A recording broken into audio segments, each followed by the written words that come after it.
Sukihonto, Namo Buddhaya. Selamat malam yang kami muliakan para biku sangga, samanera yang kami hormati, Bapak, Ibu, Romo Ramani, dan saudara-saudari sedama. Perkenalkan, saya Kevin Widarta. Sungguh sangat berbahagia kita dapat bertemu kembali dalam acara Dhamma Sakaca Online Season 7, episode 18 pada hari ini. Kamis 19 Maret 2026 dengan topik Sila sebagai terapi mental yang akan dibawakan oleh narasumber kita, yaitu Yang Mulia Bante Diracito. Acara ini diselenggarakan oleh KBTI Keresidenan Besuki dan disiarkan secara live di channel YouTube Dhamma Meta Jember dan Dhamma Televisi. Marilah kita merenungkan syair Dhammapada yang akan dibacakan oleh Saudari Yesa. Pembacaan Dhammapada Appamadawaga Syair 24. Uddha tawato sati pato suci kamma sanisam makarino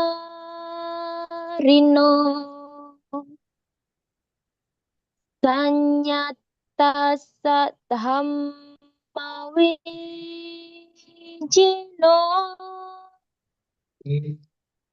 appamata sayaso biwadhati, yang artinya orang yang penuh semangat, selalu sadar, murni dalam perbuatan, memiliki pengendalian diri, hidup sesuai dengan dhamma, dan selalu waspada, maka kebahagiaannya akan bertambah.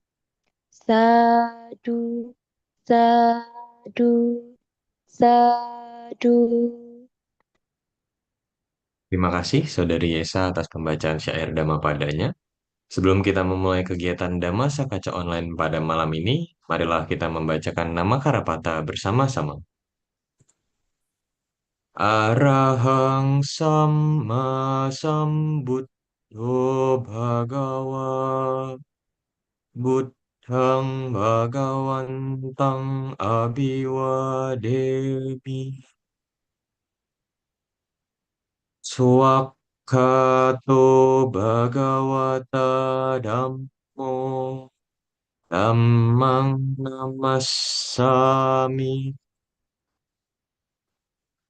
Supatipanno Bhagavato Sawaka Sanggo Sanggang Namami.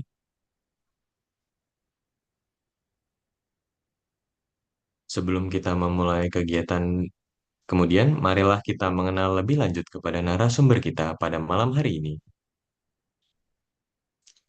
Biku Diracito ditahbiskan di Padepokan Dhammadippa Arama Batu pada tanggal 1 Maret 2020 pada pukul 10:02 waktu Indonesia Barat dengan Upajaya Biku Sukhemo Mahatera dengan Kama Wacacarya Biku Joti Dhammo Mahatera dan Anusawana Carya Biku Atimedo Mahatera. Tanpa berlama-lama lagi, waktu dan tempat kami persilahkan kepada Yang Mulia Bante Diracito. Ya, selamat malam semuanya. Terpujilah Sang Bagawa, Namo Buddhaya. Sebelum kita bersama-sama untuk membahas Dhamma, mari kita mengagungkan Guru Agung kita, Sang Buddha. Namo tassa bhagavato arahato sama sambuddhassa. Namo tassa bhagavato arahato sama sambuddhassa. Namo tassa bhagavato arahato sama sambuddhassa. Selamat malam, Namo Buddhaya. Ya, pada Malam hari ini kita berkumpul bersama ya, untuk membahas Dhamma. Bagaimanapun juga bahwa Sang Buddha juga menunjuk bahwa membahas Dhamma pada waktu yang sesuai akan membawa berkah ya. Tentu berkah di sini menurut saya ya akan memiliki pandangan-pandangan benar ya. Kalau seandainya kita membahas Dhamma pada waktu yang sesuai, sehingga mungkin saja ada pandangan-pandangan kita yang tadinya tidak lurus, ada yang keliru, sehingga ketika kita membahas Dhamma, pandangan-pandangan itu bisa lurus kembali atau kita menjadi memiliki pandangan benar. Dengan memiliki pandangan benar, maka apa yang kita lakukan melalui perilaku jasmani, melalui ucapan juga akan menjadi benar. Nah, Ibu, Bapak, Saudara-saudara sedama, dimanapun sekarang berada, sesuai dengan tema pada malam hari ini, bahwa saya akan membahas tentang sila sebagai terapi mental. Lalu tentu kita perlu mengetahui terlebih dahulu, ketika kita membahas tentang sila, yaitu apa? Tentu sila itu terlebih dahulu. Nah, sila secara umum kita bisa mengartikan, kita memiliki pemahaman bahwa sila adalah moralitas berhubungan dengan menutup tutur kata yang buruk, menutup perilaku jasmani yang buruk. Nah, biasanya bahwa ucapan buruk itu meliputi 4 hal ya, meliputi 4 hal. Yang pertama adalah eh, tidak berbohong. Artinya kalau kita memiliki ucapan yang tidak berbohong berarti ucapan kita benar. Yang kedua adalah tidak berkata kasar, artinya penuh dengan kebencian, penuh dengan kemarahan, sehingga yang mendengarkan itu bisa sakit hati. Itu adalah ucapan buruk yang kedua. Sedangkan ucapan buruk yang ketiga adalah mengadu domba. Artinya mengadu domba di sini adalah ada 2 orang yang hidupnya bersama, setidaknya minimal 2 orang hidupnya bersama, hidup bahagia, mungkinkah sahabat atau keluarga, tetapi kita iri terhadap kebahagiaan 2 orang tersebut, atau kita tidak suka atas kebahagiaan keharmonisan orang tersebut. Sehingga kita memiliki berusaha untuk mengadu domba agar setidaknya 2 orang itu atau lebih ini menjadi tidak harmonis dengan cara bertengkar ataukah saling saling pergi. Nah, misalnya adalah adu domba atau di sini adalah suatu misal kita melihat ada 2 orang misalnya. Pergi kepada orang yang pertama, kita mengatakan bahwa misalnya Anda ini kalau di belakang dibicarakan sama si B. Nah, setelah itu juga pergi kepada orang kedua, misalnya Anda ini kalau di belakang dibicarakan sama orang pertama atau orang yang si A gitu. Dengan harapan bahwa orang yang pertama dan orang kedua atau orang A dan orang B ini bertengkar sehingga dia tidak hidup bersama lagi. Nah, ini adalah mengadu domba. Itu adalah ucapan yang juga patut untuk dihindari, mengadu domba. Yang ketiga adalah ucapan yang tidak berguna, yang tidak sesuai dengan dhamma, misalnya bergosip misalnya. Nah, jadi ucapan ini meliputi 4 hal. Nah, yang kedua adalah perilaku buruk atau yang melalui perilaku jasmani, yaitu bisa membunuh, bisa mencuri, bisa melakukan hubungan asusila. Nah, ketika melakukan salah satu dari ucapan buruk atau perilaku jasmani buruk, berarti kita telah memiliki moral yang kurang baik atau moral buruk. Maka bagaimana agar kita memiliki sila yang baik, moral yang baik adalah tutup tutur kata kita yang buruk dan tutup perilaku jasmani kita yang buruk. Lalu apa hubungannya dengan mental atau hubungannya dengan batin atau ya mengganggu kebahagiaan terutama. Ada sebuah kisah ya, kisah ini saya pernah membaca sebuah kisah yang menurut saya ini baik untuk direnungkan. 2020 atau 2021 ada seorang karyawan ya bernama Ana, biasanya disebut sebagai Ana. Nah, suatu ketika di pagi hari ini ingin bekerja dengan menaik kereta. Nah, pada saat itu tiba-tiba dia mendapatkan telepon dari bosnya bahwa Anda tidak perlu pergi ke perusahaan, tidak perlu bekerja, Anda dipecat gitu. Nah, Ana yang mendapat telepon itu tentu bertanya-tanya, kenapa Pak saya dipecat? Apa penyebabnya? Gitu kan. Sehingga ketika ditanya lebih jauh, ternyata sebelumnya, hari sebelumnya itu, dia menonton pertandingan bola antara negaranya yaitu Inggris dengan Denmark sepertinya. Nah, pada saat menonton bola itu, dia berbohong bahwa untuk bisa menyaksikan pertandingan tersebut, ia harus pura-pura sakit minta izin karena mungkin kalau minta izin mungkin tidak akan diizinkan, maka dia mengatakan kepada bosnya bahwa saya sedang sakit, padahal sebetulnya dia menonton bola, sedang menonton pertandingan bola antar negaranya yaitu negara Inggris dan Denmark. Nah, masalahnya adalah diceritakan anak ini mendapat tempat duduk di belakang gawang sehingga ada pemain Inggris itu yang mampu mencetak gol, dia merasa bahagia, dia merayakan dan dia tersorot kamera. Sehingga ketika tersorot kamera, maka di media sosial, mungkin di TV, dia kelihatan. Nah, pada saat itulah bosnya atau pemimpin perusahaan itu melihat, loh, katanya dia sakit, kenapa dia melihat pertandingan gitu. Nah, pada saat itulah pemimpin atau bosnya ini merasa dibohongi gitu. Dia merasa bohong bahwa dia sedang berbohong. Karena dia berbohong itulah sebetulnya yang menyebabkan kenapa ia eh, dipecat dari perusahaannya. Kalau kita ingin bertanya, lalu siapa yang salah gitu? Nah, kalau menurut kita ya yang salah adalah memang perbuatannya sendiri. Kenapa harus berbohong gitu? Nah, diceritakan bahwa akhirnya Ana ini merasa menyesal ya, merasa menyesal bahwa ia telah melihat pertandingan itu tanpa kejujuran karena ada kebohongan di situ. Itulah eh, bahwa pelanggaran sila itu bisa menimbulkan penyesalan di kemudian hari. Nah, kalau seandainya ada rasa menyesal, maka Sang Buddha pun menunjuk lebih lanjut bagaimana dia akan mendapatkan kebahagiaan, bagaimana dia akan mendapatkan ketenangan itu, karena sudah diawali dari rasa menyesal. Maka suatu ketika Bante Ananda ini bertanya kepada Sang Buddha, apakah sebab terdekat dari pelanggaran sila gitu? Apakah sebab terdekat dari melanggar moralitas gitu?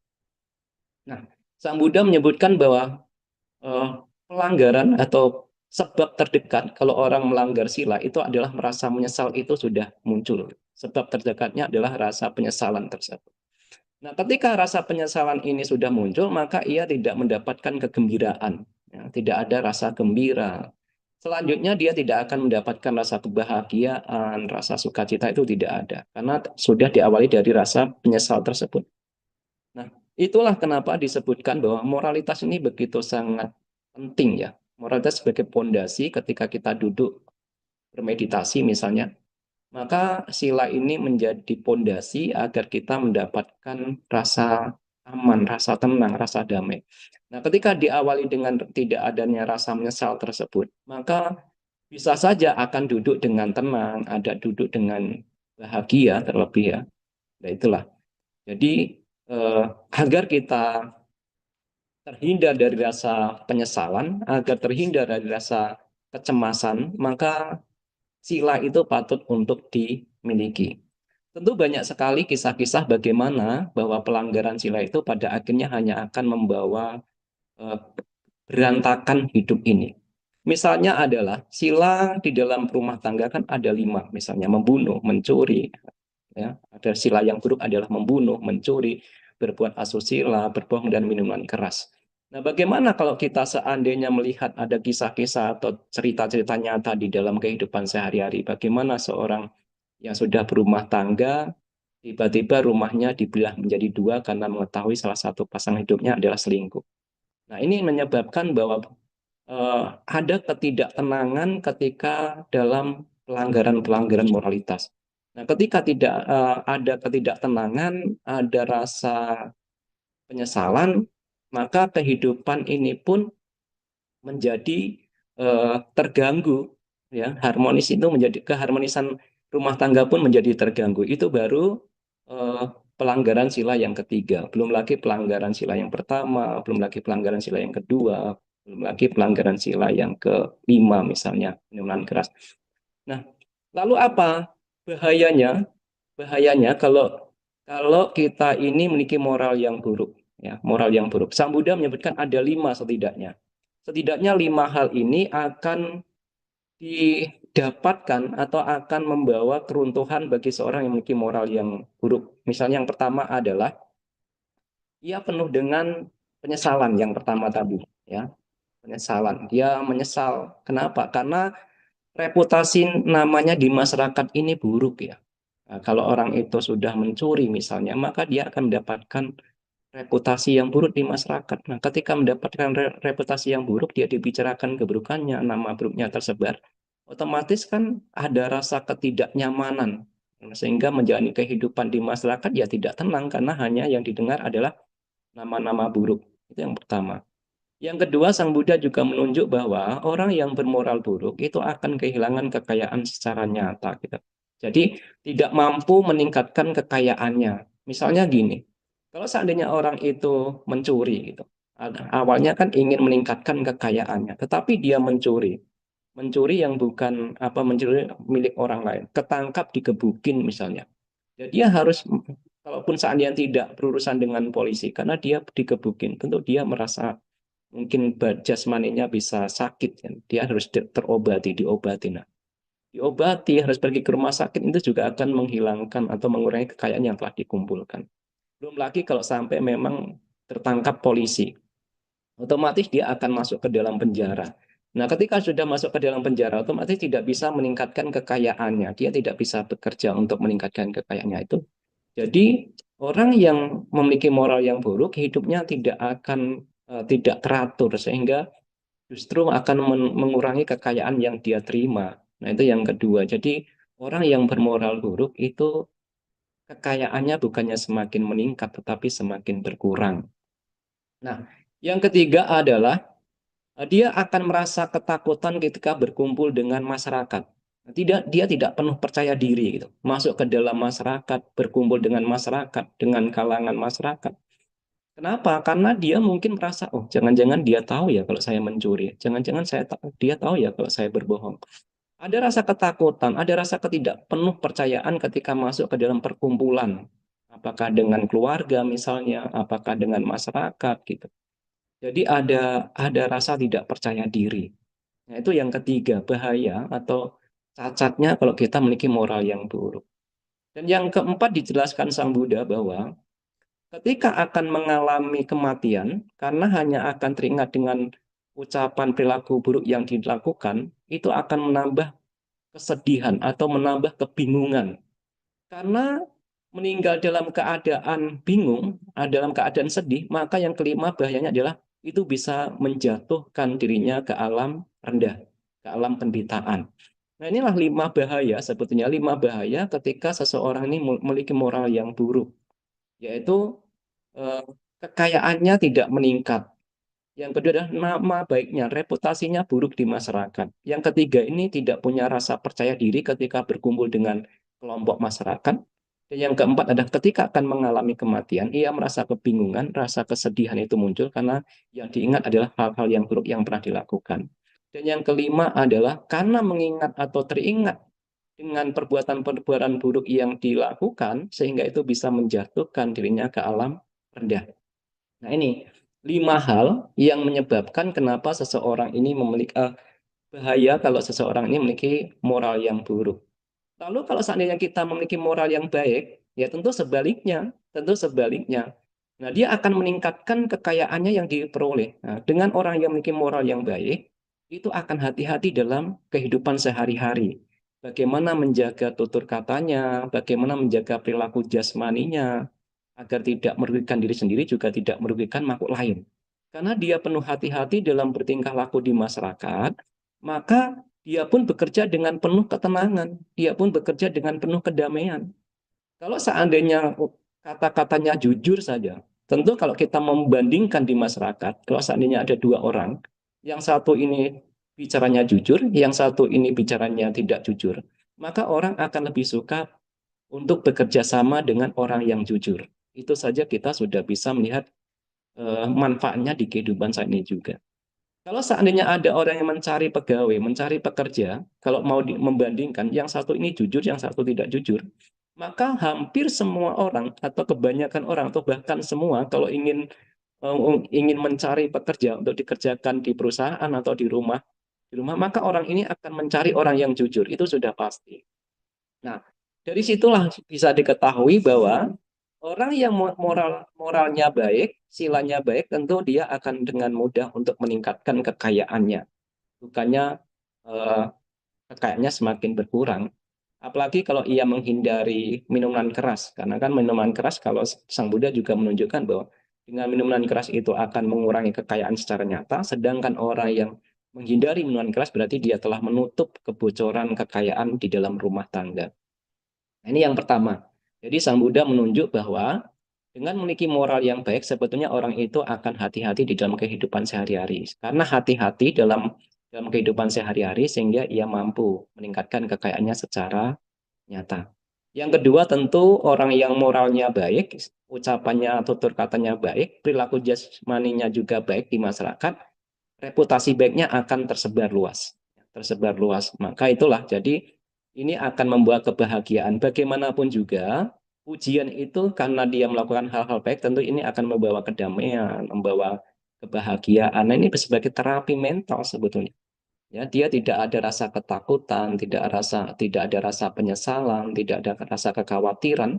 Karena tidak ada rasa ketakutan, kekhawatiran, itulah dia bisa menjalani hidup ini dengan begitu sangat damai.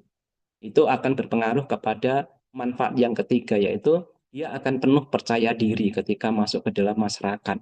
Mau pergi ke wihara, berkumpul banyak orang, ratusan orang, dia juga akan begitu sangat percaya diri. Kenapa? Karena dia memiliki moral yang baik. Karena ucapannya baik, karena perilaku jasmaninya itu baik, sehingga ia tidak takut. Tidak takut, karena memang perilakunya yang murni itulah. Karena perilakunya yang murni, ucapannya yang murni itu, sehingga ketika masuk ke dalam masyarakat begitu sangat penuh percaya diri. Tidak ada rasa ketakutan, tidak ada rasa kekhawatiran. Nah, ini sebagai nyata bahwa ini juga bisa membawa batin kita, membawa mental kita ini dalam keadaan damai, dalam keadaan tenang, dalam keadaan bahagia. Dan yang keempat, manfaatnya adalah ketika memiliki moral yang baik, disebutkan bahwa ketika akan mengalami kematian, ia juga karena teringat-ingat hal-hal yang baik yang dilakukan, ucapannya baik, perilaku jasmaninya baik, sehingga itu justru bisa membawa pada ketidakbingungan ketika akan mengalami kematian. Justru dia akan merasa tenang, merasa damai ketika akan mengalami kematian. Kenapa? Karena melihat ucapannya yang murni, perilaku jasmaninya yang murni, sehingga ia tidak ada rasa kekhawatiran. Nah, karena ia ketika akan mengalami kematian itu merasa damai, merasa tenang, maka ini akan berlanjut ke manfaat yang kelima, yaitu ia akan bisa terlahir di alam bahagia, alam sugati ya. Dia akan terlahir di alam bahagia. Kenapa? Karena ketika akan mengalami kematian, dia memiliki batin yang damai, pikiran yang tenang itulah sehingga mempengaruhi dalam kehidupan yang selanjutnya.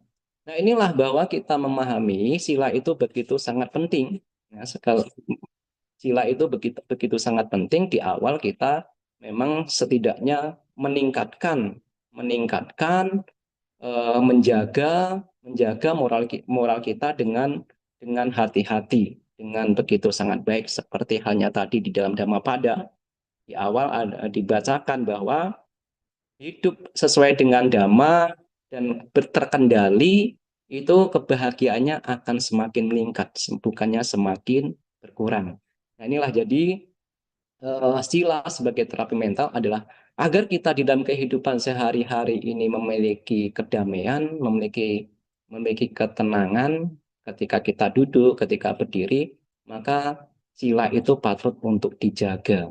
Jangan mengabaikan tentang moralitas. Nah, inilah. Jadi hal-hal sila ini hal yang paling dasar, yang paling pokok. Kalau seandainya sering banyak orang menyebutkan bahwa sila ini adalah sebagai pondasinya, sila ini sebagai pondasinya untuk meningkatkan praktek-praktek luhur yang lain. Kalau seandainya kita memiliki moral yang buruk, maka untuk mengembangkan eh, pikiran yang luhur akan terganggu. Akan terganggu. Kenapa? Karena diawali kalau moralnya buruk akan menimbulkan penyesalan. Nah, kalau sudah menimbulkan penyesalan, bagaimana dia bisa duduk dengan tenang? bagaimana dia bisa duduk dengan damai, bagaimana dia bisa mempraktekkan nilai-nilai leluhur yang lain. Tentu dengan memiliki moral yang baik, dia terbebas dari penyesalan, sehingga ia pun duduk dengan tenang, sehingga ia mampu untuk mengembangkan pikiran-pikiran yang luhur yang lain. Nah, inilah jadi sila ini sebagai pondasi awal untuk meningkatkan eh, kedamaian, ketenangan. Tetapi bagaimanapun juga kita hanya hanya fokus pada mempertahankan sila saja, memiliki sila saja memang belum cukup. Bagaimanapun juga pikiran inilah yang memang patut untuk dibersihkan juga dari pengotor batin. Bagaimanapun juga kalau pikiran kita ini sudah bersih, ya kita tidak usah khawatir terhadap ucapan dan perilaku jasmani kita. Tetapi kalau pikiran kita masih masih kotor, masih punya pengotor batin seperti kebencian, kemarahan, iri hati, ya kita memang hati-hati dalam menjaga tutur kata kita, perilaku jasmani kita. Nah, sekarang mungkin kita masih memiliki pengotor batin yang begitu sangat banyak ini, yang masih punya kebencian, keserakahan, iri hati, nafsu ragawi, maka hal terbaik yang kita lakukan adalah selain menjaga moralitas dengan baik, kita juga sedikit demi sedikit mengembangkan pikiran-pikiran bajik. Nah, pikiran bajik apa yang perlu kita kembangkan? Misalnya meta.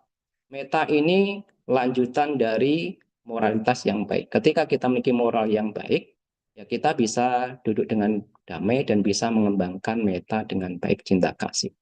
Nah, apa itu meta? Biasanya disebutkan. Meta ini apa? Cinta kasih. Apa itu cinta kasih? Misalnya kita ditanya lebih lanjut. Apa sih cinta kasih itu? Nah, kita agak sulit, makanya kita harus merujuk kepada Brahma Vihara misalnya. Ada penjelasan di situ bahwa semoga saya berbahagia, bebas dari kebencian, bebas dari menyakiti. Artinya pengertian pertama adalah ketika kita berusaha untuk membebaskan batin kita dari kebencian, kemarahan, rasa menyakiti, sebetulnya itu ada rasa cinta kasih. Cinta kasih kepada diri kita terutama. Kenapa? Karena dengan memiliki itu kita akan bahagia. Nah, itulah cinta kasih yang sesungguhnya kepada diri kita adalah bagaimana agar kita bisa terbebas dari pengotor batin sehingga kita mendapatkan kebahagiaan yang nyata, yang sesungguhnya. Sedangkan yang kedua, pengertian yang kedua, meta atau cinta kasih ini adalah Sang Buddha juga menunjukkan bahwa semoga semua makhluk juga berbahagia, bebas dari membenci dan dibenci, bebas dari menyakiti dan disakiti. Artinya bahwa ada harapan baik kepada pihak lain. Nah, kalau seandainya kita punya harapan-harapan baik kepada pihak lain, sebetulnya itu kita telah mengembangkan cinta kasih. Apakah bisa dengan berharap agar makhluk lain terus berbahagia seperti yang kita inginkan? Ya belum tentu juga. Siapa kita dengan berharap agar oh Anda semoga bahagia ya lalu mereka berbahagia belum tentu juga. Tetapi tentu lebih baik. Tentu lebih baik kita memiliki harapan baik kepada pihak lain daripada kita berharap semoga dia celaka, semoga dia jatuh, semoga dia menderita. Nah, ini adalah kebencian lawan dari cinta kasih. Nah, tentu dua hal inilah meta itu dikembangkan. Sebetulnya meta ini memiliki dua pengertian menurut saya. Jadi yang pertama adalah kita sendiri harus membersihkan kebencian kita, membersihkan rasa untuk menyakiti, karena itu hanya akan membawa penderitaan, terutama bagi diri kita sendiri. Artinya, kalaupun seandainya saya sayang loh sama saya sendiri, tetapi kalau kita masih melakukan hal-hal buruk, yaitu sebetulnya ya bukan sayang yang sesungguhnya, karena dengan melakukan hal-hal buruk kita hanya akan menerima penderitaan-penderitaan, akan menerima rasa penyesalan, akan memiliki rasa kekhawatiran tadi. Tapi cinta meta yang sesungguhnya kepada diri kita sendiri adalah bagaimana kita berusaha untuk menghindari segala macam kebencian, kemarahan, dan menyakiti. Begitu juga kalau seandainya kita punya meta yang sesungguhnya, cinta kasih yang sesungguhnya kepada anak-anak, misalnya kepada pasangan hidup, misalnya kepada orang tua, misalnya. Nah, tentu harapan-harapan baik itu patut untuk diberikan, ya, menyarankan untuk menghindari keburukan, menyarankan untuk melakukan kebajikan. Itu adalah meta yang sesungguhnya. Kenapa? Karena menghindari keburukan itu akan mendatangkan kebahagiaan, sedangkan melakukan kebajikan juga akan mendatangkan kebahagiaan. Nah, itu cinta kasih yang sesungguhnya. Jadi, itu yang kedua. Ketika kita sudah memiliki moral yang baik, maka itu pun akan menghindarkan kita dari penyesalan, tetapi di dalam Dhamma mempraktekkan sila saja belum cukup. Ya, jadi ditingkatkan cara untuk mengembangkan kebajikan, yaitu dengan mengembangkan meta, misalnya mengembangkan pikiran-pikiran bajik. Tetapi ada praktek lain yang patut untuk dilakukan setelah kita memiliki moral yang baik, kita menjaga tutur kata kita menutup perilaku jasmani kita yang buruk, setelah itu mengembangkan meta, tetapi ada lagi, yaitu pengembangan anicca, yaitu tidak kekal. Istilahnya gini, mempraktekkan sila akan mendatangkan kebahagiaan, ya, tetapi kita juga patut merenungkan. Perasaan bahagia yang muncul karena mempraktekkan sila ini pun tidak kekal. Begitu juga mengembangkan meta, cinta kasih, dijelaskan ini juga akan mendatangkan kebahagiaan. Tetapi kebahagiaan yang muncul karena pengembangan meta ini juga tidak kekal. Perasaan itu juga tidak kekal. Maka yang kemudian yang patut untuk dipraktekkan adalah kita juga memahami bahwa kebahagiaan walaupun mempraktekkan sila, kebahagiaan walaupun mengembangkan meta, ini lingkupnya masih perasaan. Sedangkan Sang Buddha pernah bertanya kepada para biku di dalam Analakkana Sutta, "Oh para biku, apakah perasaan ini kekal atau tidak kekal?" Tidak kekal. Apakah yang tidak kekal itu suka atau duka? Duka. Bahkan kebahagiaan yang muncul karena pengembangan kebajikan pun harus dilihat sebagai yang penderitaan. Kenapa dilihat sebagai yang penderitaan? Karena tidak kekal. Artinya gini, mengembangkan sila itu baik, itu ada kebahagiaan. Tetapi kebahagiaan yang muncul karena mengembangkan kebajikan ini pun patut dilihat sebagai yang tidak kekal, akan berlalu. Mengembangkan meta itu sangat baik, mengembangkan pikiran cinta kasih itu sangat baik, karena di situ akan ada kebahagiaan. Tetapi kita juga patut memahami, kita patut memiliki pandangan benar bahwa kebahagiaan yang muncul karena pengembangan meta ini pun tidak kekal. Maka pada saat itulah akhirnya praktek kita pun meningkat, sehingga ketika ada perasaan bahagia yang muncul, kita pun punya pandangan benar. Oh, perasaan ini pun akan berlalu. Sehingga ketika perasaan bahagia muncul, kita tidak menggenggam. Artinya tidak serakah, tidak menginginkan kembali, tidak menginginkan kembali. Sehingga ya menerima bahwa berusaha untuk batinnya seimbang, tidak terseret kepada keserakahan. Begitu juga karena memahami bahkan kebahagiaan ini pun akan berlalu, maka ia pun ketika perasaan sakit itu muncul, ini pun akan punya pandangan benar di melihat perasaan yang menyakitkan itu, bahwa perasaan yang sakit ini pun akan berlalu, dia tidak kekal. Maka ketika perasaan sakit yang muncul, dia tidak menolak, karena tidak ada menolak, maka tidak menimbulkan kebencian, sehingga kebenciannya pun tidak semakin berkembang. Artinya, makanan dari kebencian itu adalah ketika kita menolak perasaan sakit yang muncul. Sedangkan makanan bagi keserakahan semakin berkembang itu karena menerima atau mengingini kembali kebahagiaan yang muncul. Nah, inilah jadi sila sebagai awal untuk memiliki kebahagiaan, ketenangan, kedamaian yang lebih luhur. Tanpa memiliki moralitas, kita sulit untuk mengembangkan pikiran-pikiran bajik yang selanjutnya.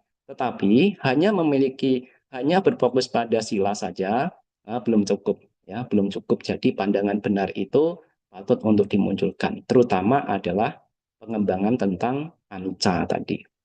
Nah, inilah ya Ibu Bapak Saudara-saudara sedama, sila itu begitu sangat penting sebagai awal untuk terapi mental. Tetapi patut untuk kita kembali tekankan kembali bahwa kalau seseorang ini sudah ucapannya sudah buruk, perilaku jasmaninya buruk, maka 5 bahaya tadi akan mendatangi, yaitu kekayaannya akan berkurang, setelah itu adalah reputasi buruknya akan berkembang di masyarakat, yang ketiga dia begitu sangat tidak percaya diri masuk ke dalam lingkungan masyarakat, kelompok masyarakat, ketika akan mengalami kematian ia bingung karena mungkin saja hal-hal buruk yang pernah dilakukan akan selalu muncul, dan ketika meninggal dalam keadaan kebingungan, rasa takut, justru yang kelima bahayanya adalah bisa jatuh ke alam rendah. Tetapi bagi orang yang memiliki moral yang baik, maka ia akan mampu meningkatkan kekayaannya. Dia bekerja dengan penuh sangat hati-hati karena ucapannya yang baik, perilaku jasmani yang baik. Dan karena memiliki ucapan yang baik, perilaku jasmani yang baik, maka nama baiknya akan tersebar luas di masyarakat. Reputasinya baik muncul di masyarakat. Tentu ini adalah kedamaian, tentu ini adalah ketenangan, karena yang muncul adalah nama baik. Yang ketiga adalah karena dia punya nama baik, dia akan begitu sangat mudah, begitu sangat percaya diri ketika masuk ke dalam kelompok masyarakat. Dia tidak perlu takut, dia tidak merasa khawatir. Jadi dia begitu sangat percaya diri. Dan yang keempat adalah karena ketika mengalami kematian bisa saja bahwa ucapan yang baik dia muncul, jasmani-jasmani baik dia muncul sehingga pikiran menjadi tenang. Karena ketika akan mengalami kematian itu merasa damai, merasa tenang, maka manfaat yang kelima adalah dia bisa terlahir di alam yang bahagia karena diawali dengan pikiran-pikiran bahagia. Ini adalah awal, ya. Ini adalah awal bagaimana moralitas itu dijadikan pondasi, dijadikan sarana untuk mengembangkan pikiran-pikiran bajik yang lebih luhur. Tetapi bagaimana kalau seandainya kita pernah melakukan hal-hal buruk, apakah perlu menyesal berlarut-larut? Ya bagaimanapun juga kita mungkin pernah ya di masa-masa yang lalu ucapan kita menjadi buruk, berlaku jasmani kita menjadi buruk. Tapi bagaimanapun juga masa lalu sudah tidak mampu untuk diubah. Tetapi orang yang tidak punya penyesalan itu juga tidak baik. Bahwa ia telah melakukan keburukan lalu tidak menyesal, itu juga artinya dia tidak menyadari bahwa apa yang dilakukan itu salah. Tetapi melakukan kesalahan setelah itu menyesal berlarut-larut ini juga tidak baik juga. Hanya akan merintangi keluhuran batin yang lebih luhur di masa depan. Lalu bagaimana caranya? Menyesal perlu, tetapi seperlunya saja. Orang yang tidak pernah menyesal berarti tidak tahu bahwa perbuatan dia salah. Tetapi orang yang melakukan pelanggaran setelah itu menyesal secukupnya dan mendatangi orang yang dihormati dan setelah itu mengakui bahwa ya saya telah melakukan kesalahan dan saya akan memperbaiki di masa yang akan datang. Itu jauh lebih baik. Jauh lebih baik. Seperti itulah para biku juga ketika melakukan pelanggaran-pelanggaran, maka Sang Buddha pun memuji kepada seorang biku yang ketika melakukan pelanggaran tidak menyembunyikan pelanggarannya itu dan menemui seorang biku, seorang bante yang dianggap lebih dihormati dan setelah itu mengakui bahwa saya telah melakukan pelanggaran ini dan di masa depan saya akan lebih mengendalikan uh, sila lebih baik lagi. Nah, ini lebih baik daripada melakukan kesalahan tetapi tidak mengakui, tidak mengungkapkan, tentu lebih baik kepada ia yang setelah mengetahui bahwa ini adalah pelanggaran, ini adalah kesalahan dan setelah itu mengakuinya di hadapan para bante. Nah, begitu juga berumah tangga misalnya. Ketika suatu misalnya karena kelalaiannya, karena ketidaksadarannya dia melakukan kesalahan-kesalahan, dia telah merugikan orang yang disayangi misalnya, maka tidak ada salahnya juga mengakui di hadapan orang yang dihormati misalnya atau orang yang disayangi, ya bahwa saya telah melakukan kesalahan dan di masa depan saya akan memperbaikinya daripada dihantui kesalahan, dihantui oleh penyesalan dan itu hanya akan mengganggu untuk menjalani kehidupan di masa depan. Nah, inilah Ibu Bapak, saudara-saudara sedama, pada malam hari ini saya menjelaskan atau membahas tentang sila sebagai terapi mental ya, bahwa sila itu begitu sangat penting. Kalau sila kita di awal sudah tidak baik, sudah bobrok, maka untuk meningkatkan keluhuran-keluhuran batin yang lebih tinggi agak sulit ya. Jadi sila patut untuk dijaga, ucapan kita patut untuk dijaga, menutup dari ucapan yang buruk, menutup perilaku jasmani yang buruk, untuk menghindari penyesalan, menghindari kekhawatiran, menghindari batin yang tidak tenang, tidak bahagia. Nah, ini yang bisa saya sampaikan. Terima kasih. Saya kembalikan kepada saudara Erwin.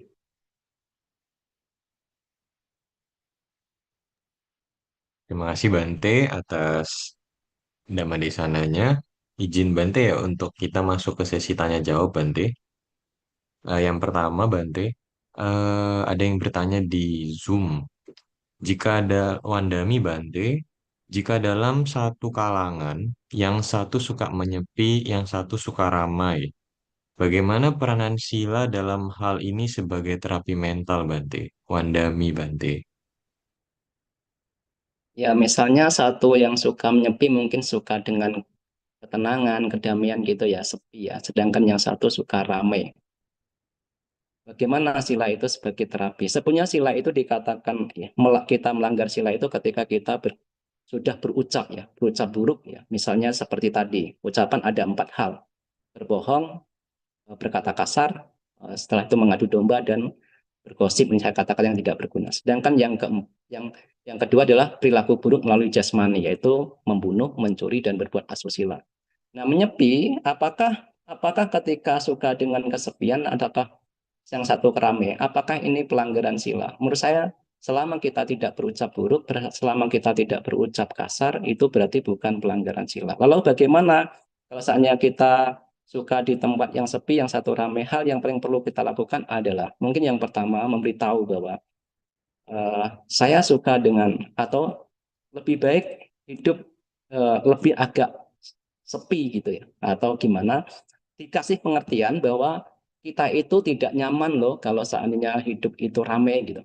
Misalnya gitu, apakah dengan kata-kata langsung, ataukah kita yang kalau memang sudah keadaannya tidak bisa, kita tidak bisa bisa ini ya, tidak bisa memberitahu kepada pihak yang suka rame itu, ya kita sendiri, misalnya kita menyingkir ke tempat yang yang sepi misalnya. Itu demi kebaikan kita sendiri ya, demi kebaikan kita sendiri, tanpa harus menyingkirkan yang lain misalnya. Oh, saya ini kan suka dengan tempat yang sunyi, tapi di sini kok rame, orang-orang ini kok rame. Nah, tentu demi kebaikan diri sendiri, kita bisa menyingkir ke tempat yang sunyi misalnya, ke tempat yang sepi. Itu itu yang bisa kita lakukan. Atau kalau kita memang memang bisa memberikan nasihat dengan cara yang benar, bahwa hidup yang sepi, hidup yang sunyi itu lebih lebih indah loh misalnya, lebih lebih bisa mendatangkan pikiran-pikiran yang jernih loh gitu, bisa seperti itu. Tetapi kalau kita tidak mampu untuk memberikan penjelasan, kalau menurut saya sih kita lebih baik untuk kita sendiri lah ya, kita sendiri tanpa harus membenci keadaan keadaan kondisi yang ada pada saat itu, bahwa oh di sini ramai. Kalau kita benci, kita tidak mampu mampu menahan ini, loh saya kan suka sunyi, tetapi kenapa kok di sini ramai? Nah, itu berarti kan kita nanti kalau kita yang muncul adalah ketidaksukaan, ya kebencian kita semakin semakin meningkat. Nah, itu sih. Jadi menurut saya antara sepi dan ramai ini, selama kita tidak mengeluarkan kata-kata yang kasar, kata-kata yang menusuk hati, menurut saya ini belum belum pelanggaran silahnya saja. Kita mungkin agar kedamaian kita bisa bertahan, agar kita mampu menjaga kedamaian. Nah, kalau kita memang tidak suka keramaian, ya jalan salah satunya adalah mencari tempat yang sunyi, apakah di kamar, ataukah ya menjauhkan diri dari keramaian. Itu sih menurut saya ya, Kevin ya. Baik Bante, terima kasih. Izin melanjutkan Bante. Ini cukup tricky ya Bante. Bagaimana jika kita tidak jujur tetapi tidak berbohong juga Bante? Tidak jujur tapi tidak berbohong, maksudnya gimana? Contohnya apa ya? Mungkin hmm, gimana ya? Tidak, kita Saya mikir tidak dulu. berbohong, tidak jujur tapi tidak berbohong. Ya, Tidak jujur tapi tidak berbohong. Agak susah saya harus. Karena kan kalau kalau tidak jujur ya berarti bohong gitu ya. Harusnya ya. sebenarnya kalau yang saya tangkap ya Bante, mungkin lebih kayak contohnya seperti ini Bante. Misalnya ditanya, kamu sudah di, apa kamu sudah jalan? Misalnya mau ketemuan nih Bante. Apa Hmm. kamu sudah dalam perjalanan? Dia bilang, iya sudah di jalan. Tapi ternyata bukan di jalan ke sana, tapi kayak di jalan mau ke kendaraannya gitu.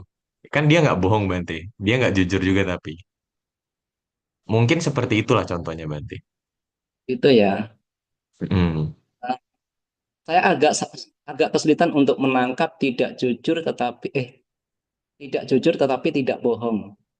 Artinya ya kalau seandainya memang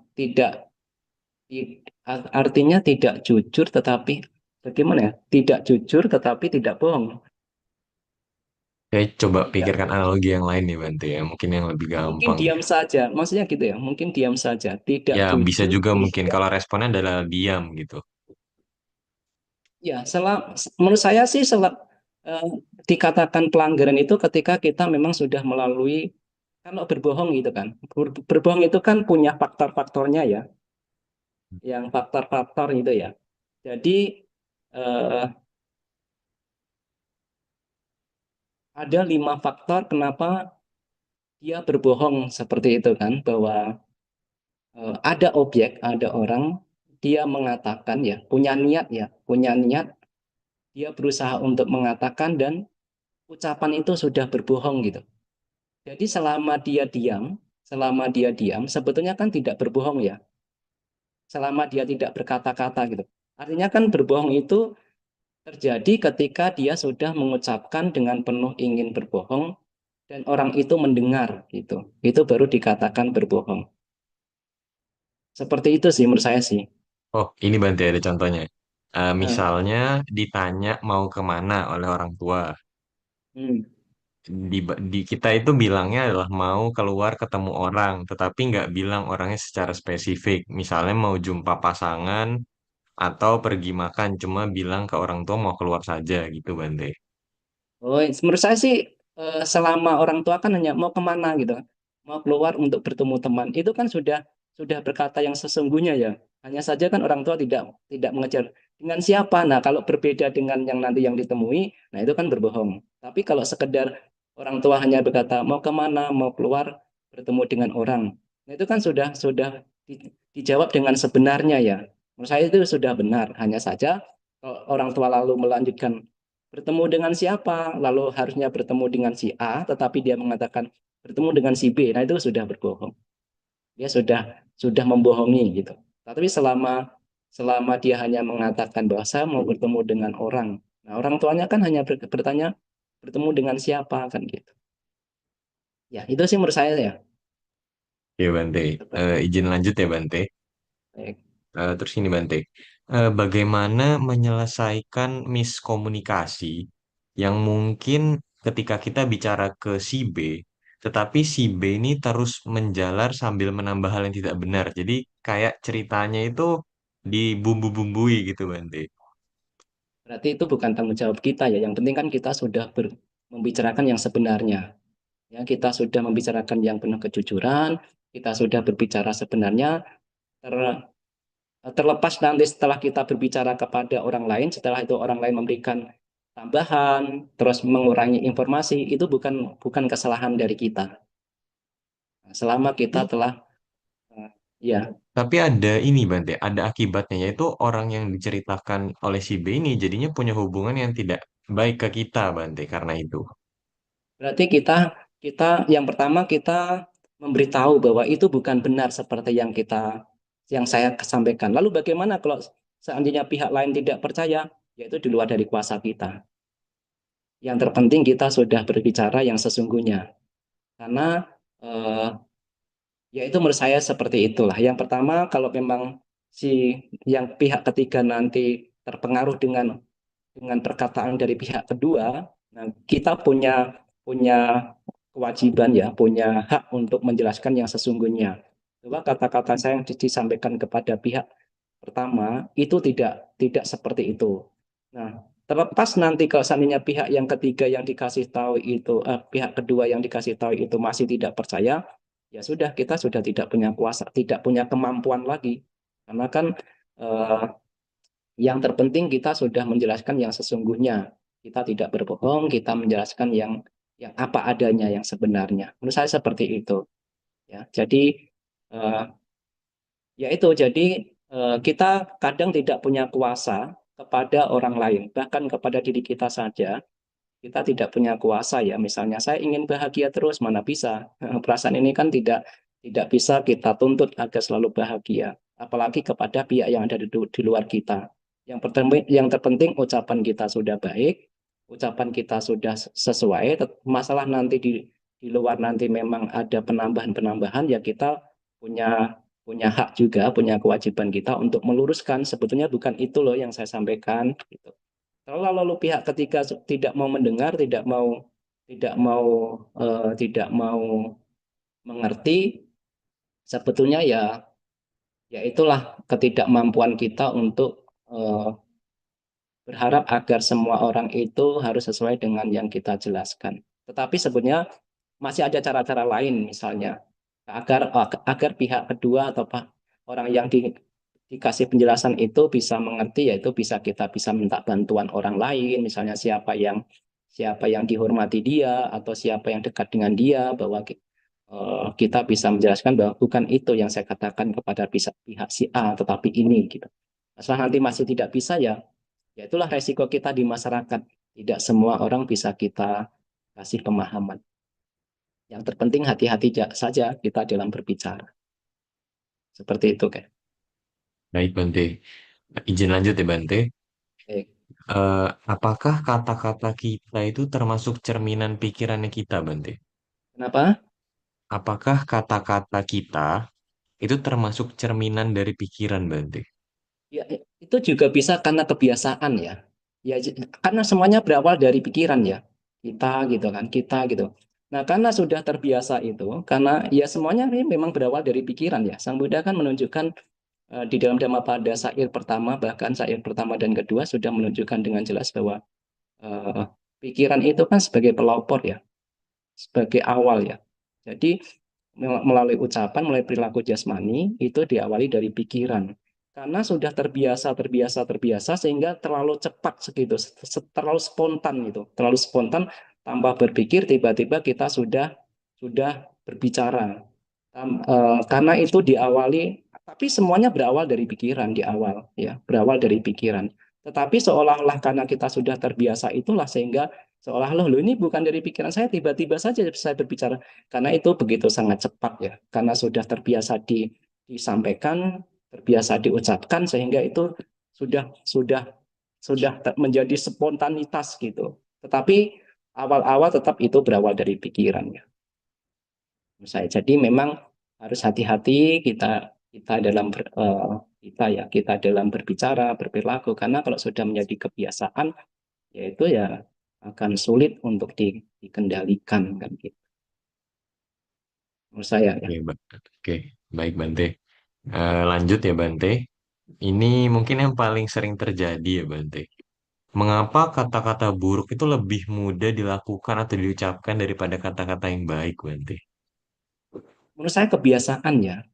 Ya memang Sang Buddha pernah menyebutkan bahwa orang yang terbiasa berbuat ucapan buruk, misalnya perbuatan buruk, akan lebih mudah untuk melakukan keburukan dan lebih sulit untuk melakukan kebaikan. Orang yang sudah terbiasa berucap baik, berperilaku jasmani baik, maka akan sangat mudah untuk berucap dan berperilaku baik, tetapi sangat sulit untuk melakukan ucapan buruk dan perilaku jasmani buruk. Lagi-lagi ini tentang soal kebiasaan, tetapi karena kita ini mungkin karena eh, di dalam kehidupan sehari-hari itu seringnya adalah sudah sering melakukan ucapan buruk, perilaku jasmani buruk, apakah dari pertemanan, apakah dalam kehidupan bermasyarakat, apakah yang kita lihat, apakah yang kita dengar.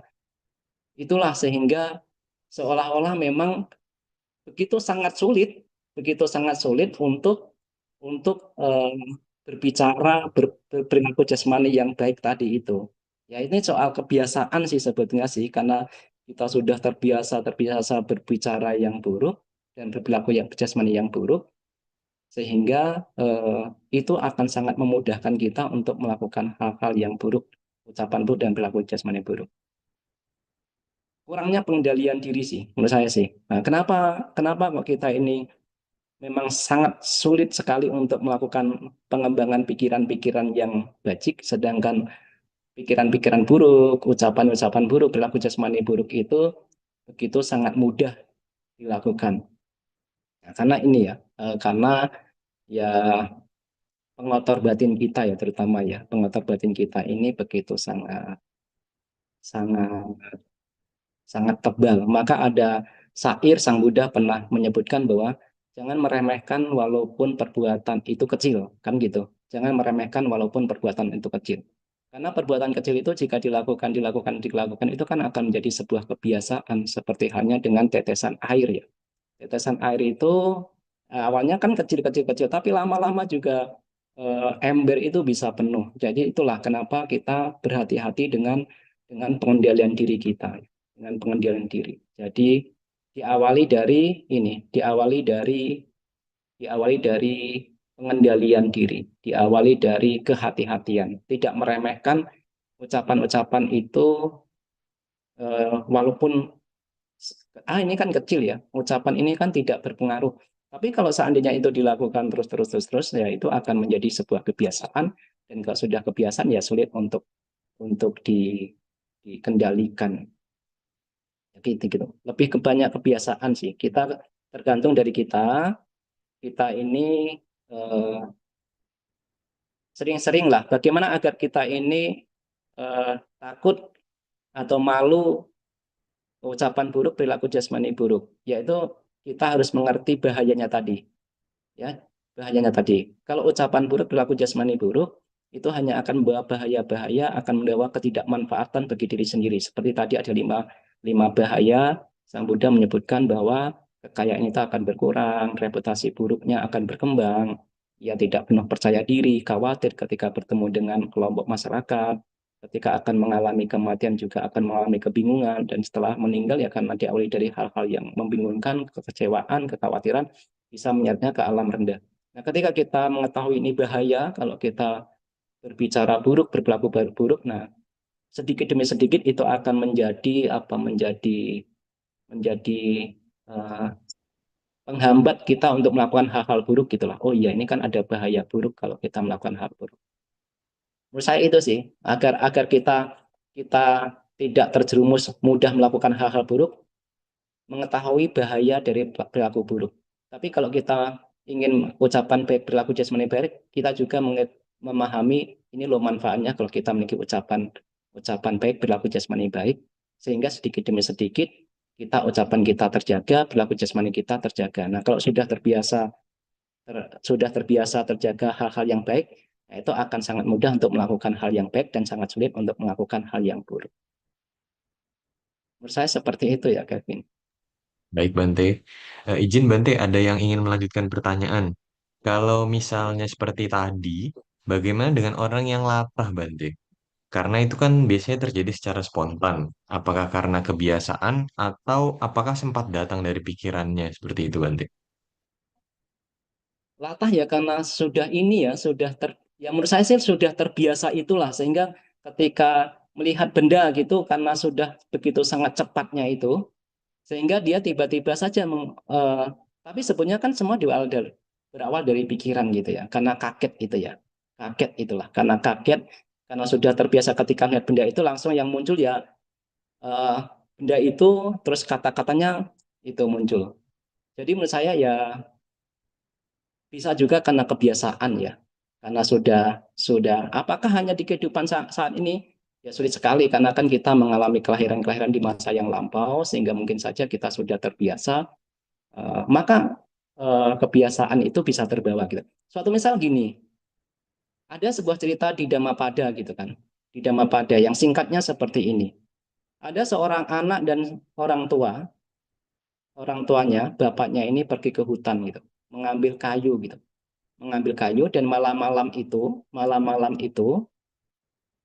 eh, karena sudah kemalaman, sudah agak sore gitu, pintu gerbang kota, mungkin ada kotanya, gerbangnya itu sudah ditutup, sehingga anak dan ayah ini tidur atau tidak sempat masuk ke kotanya. Jadi tidurnya di hutan lah, masih dekat dengan batas kota gitu. Nah, kebetulan pada malam harinya itu ada sosok makhluk yang bukan manusia, yang jahil gitu diceritakan, ada sosok manusia yang bukan manusia, makhluk bukan manusia, apakah dia peta ataukah dia yaka atau apa gitu, cuma bukan manusia. Nah, usil gitu, usil. Nah, ketika itu anaknya ini sedang tertidur di gerobaknya itu. Nah, makhluk ini usil ingin ingin mungkin ingin mengganggu anak itu, nanti pegang ketika memegang kakinya gitu. Nah, anak ini spontan mengatakan Namo Buddhasa gitu. Nah, spontan gitu. Itu kan spontan atau dikatakan sebagai latah, tetapi kan itu sudah terbiasa itulah. Jadi alangkah baiknya kalau seandainya kita latah itu kata-katanya yang baik gitu. Nah, kita mengucapkan kata-kata yang baik, namo budaya gitu. Suatu misalkan kadang kita kaget ya, kadang kita kaget gitu. Kita tiba-tiba di depan kita ada orang tiba-tiba muncul gitu. Nah, kita kan mengatakan namo buddhasa gitu, namo budaya gitu kan lebih baik ya, lebih baik daripada kata-kata yang kasar misalnya, atau kata-kata yang yang kotor gitu misalnya, atau kata-kata binatang misalnya, kan banyak ya. Tapi menurut saya itu perlu dilatih itu. Menurut saya perlu dilatih. Nah, kita spontan saja ketika kaget itu, yang kata-kata yang baik saja yang kita keluarkan, kata-kata pujian kepada Sang Buddha, misalnya Namo Buddhasa, gitu. Namo Buddhaya atau terpujilah Sang Buddha misalnya. Nah, menurut saya itu lebih baik ya. Lebih baik kata-kata kalau kita kaget, kalau kita tiba-tiba melihat sesuatu atau ketika kita dikagetin, kita ketika melihat ada orang, kita naik mobil misalnya tiba-tiba dari belakang ini diserempet orang gitu, kita mungkin kaget. Nah, kagetnya kata-katanya yang baik saja. Nah, namo budaya, namo budasa, atau namo budaya, atau terpujilah sang Buddha itu. Jadi pikiran ini teringat pada hal-hal yang baik saja. Karena bagaimanapun juga kan apa yang diucapkan, yang dilakukan melalui perilaku jasmani kan semua berawal dari pikiran ya. Jadi pikirannya dijaga yang baik saja, yang luhur-luhur saja, sehingga kalau kaget, kalau latah itu yang keluar, yang muncul dari ucapannya itu adalah kata-kata yang baik, kata-kata yang membahagiakan lah bagi pihak lain, daripada kata-kata yang kotor atau kata-kata yang kasar. Justru di samping kita juga itu sudah terbiasa berkata-kata yang buruk, dan itu didengar orang lain juga kurang cocok, sehingga mungkin saja kita akan dicela, oh kok kata-katanya kasar ya, gitu. Seperti itu ya Kelvin ya. Baik Bante. Itu cukup menantang ya Bante. Apalagi kalau soal kebiasaan kayak tiba-tiba kita ngomong kayak kaget itu spontannya malah jadi nama budaya itu kayak susah ya Bante sebenarnya. Tapi ya menantang lah sebenarnya. Tapi bisa ya, tapi bisa Kevin. Jadi ini soal kebiasaan lagi. Jadi seperti anak tadi ya, seperti anak tadi memang diceritakan bahwa yang muncul adalah kata pujian kepada Sang Buddha ketika kaget gitu. Namo Buddhaya, Namo Buddhasa itu. Dan kita pun sebetulnya itu dimulai dari sedikit demi sedikit ya. Seperti yang tadi Bel. Kita tidak perlu meremehkan perbuatan walaupun itu kecil. Karena kalau kita lakukan, itu akan menjadi sebuah kebiasaan. Dan kalau apalagi kalau kebiasaan yang baik, ya itu sangat baik sekali. Suatu misal kita spontan, misalnya kita kaget, misalnya kita latah, cobalah kita berkata-kata yang baik gitu, berkata-kata yang tidak menyinggung atau tidak kata-kata kasar. Nah, ini tergantung lagi bahwa kalau itu kata-kata kasar, nanti yang mendapat nama jelek juga kita sendiri juga. Oh, itu nama kok kata-katanya kasar ya, walaupun kaget ya, kita dikagetin kan. Nah, itu kan akan menjadi kebiasaan yang tidak baik. Betul Seperti Bante. itu. Izin Bante. Tadi kan Bante sempat ngomong Namo Buddhasa ya Bante. Itu saya jujur saya baru dengar Bante. Boleh dijelasin nggak Bante bedanya dengan Namo Buddhaya apa Bante? Sebetulnya sama sih, namanya sama saja sih. Ya terpujilah Sang Buddha gitu aja. Kita memberikan pujian-pujian, kita memberikan penghormatan kepada Sang Buddha gitu. Ya, Namo Buddhasa atau Namo Buddhaya gitu. Biasanya ya Namo Buddhasa, Namo Buddhaya itu hanya bahasa Pali ini kan ada tambahan, tetapi ya saya agak kurang kurang memahami betul tentang bahasa Pali, tetapi secara artinya sama. Ya, secara artinya itu adalah pujian, penghormatan kepada Sang Buddha. Jadi ketika kita sama halnya ketika kita namo budaya gitu, namo budaya gitu. Ya kita lebih yang terpenting kan ketika kita mengucapkan, menyampaikan nama budaya itu kan, oh ini adalah pujian kepada Sang Buddha, penghormatan kepada Sang Buddha. Kenapa kok Sang Buddha ini patut untuk dihormati? Karena eh, Sang Buddha ini memiliki nilai yang luhur gitu. Sama halnya kenapa sih kalau kita menghormati orang tua? Karena sangat berharga gitu. Karena punya harga itulah sehingga kita menghormati. Sama halnya ketika kita mengucapkan nama budaya artinya kan itu penghormatan kepada Sang Buddha. Kenapa kita harus menghormati Sang Buddha? Karena Sang Buddha ini sangat berharga. Kenapa sangat berharga? Karena memiliki nilai-nilai luhur yang begitu sangat luar biasa. Misalnya, Sang Buddha juga disebut sebagai Ratana, permata. Permata ini kan begitu sangat berharga. Sulit sekali untuk ditemukan. Nah, ketika kita memahami ya, kenapa sih kok saya harus menghormati Sang Buddha? Maka ketika kita mengucapkan ya ada rasa bahagia gitu. Oh, tidak hanya sekedar nama budaya gitu.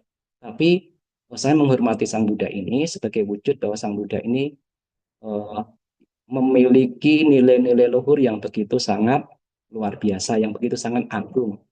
Lalu ada berapa nilai luhurnya? Oh, tak terhingga. Tetapi kadang kita memudahkannya ada 9 misalnya di dalam Buddha Nusati. Nah, itu. Setelah itu kita merenungkan nilai-nilai luhur dari Sang Buddha itu. Nah, setelah itu setiap mengucapkan atau menyampaikan namo buddhaya, kita teringat kepada ini loh, Sang Buddha ini memiliki nilai leluhur. Sang Buddha ini adalah memiliki kualitas-kualitas agung sehingga patut menerima persembahan, patut saya ini menghormati Sang Buddha.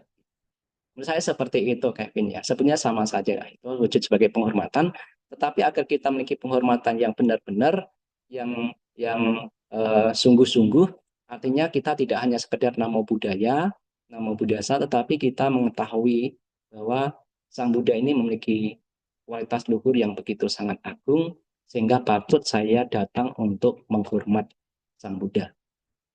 Nah, sehingga nanti ketika kita mengucapkan kata namo buddhaya, namo buddhasa ini ada rasa eh, ada rasa penghormatan gitu, ada rasa bahagia. Menurut saya seperti itu, kayak. Baik, Bante. Terima kasih. Izin melanjutkan, Bante. Ini ada dari YouTube, Bante yang bertanya. Bante, apakah seseorang yang memiliki moralitas yang baik, lalu akan muncul hiri dan otapa dalam dirinya? Atau seseorang yang sadar bahwa hiri dan otapa itu penting, lalu akan melatih moralitas dengan baik, Bante? Jadi Ya, mungkin terima lebih kasih. ke muncul hiri otapanya dulu, atau punya moralitas yang baik dulu, Bante? Ya, baik. Terima kasih sekali ya. Pertanyaan yang sangat baik ya menurut saya ya. Ini pertanyaan yang sangat baik. Apakah hiri otapa dulu atau sila dulu? Menurut saya hiri dan otapa terlebih dahulu. Kalau seseorang ini punya rasa malu, punya rasa takut akan perbuatan buruk, maka ia akan memiliki moral yang baik. Tetapi kalau ia moralnya buruk berarti tidak punya hiri. Rasa malu itu, merasa malu kepada siapa sih sebenarnya? Rasa malu kepada diri kita sendiri terlebih dahulu. Bahkan ketika ada pikiran yang buruk yang baru muncul di dalam diri kita, belum diucapkan, belum dilakukan melalui perilaku jasmani, kita harus malu terhadap diri kita sendiri. Loh, kok kenapa ya kok saya masih memiliki pikiran yang buruk? Malu terhadap diri kita sendiri.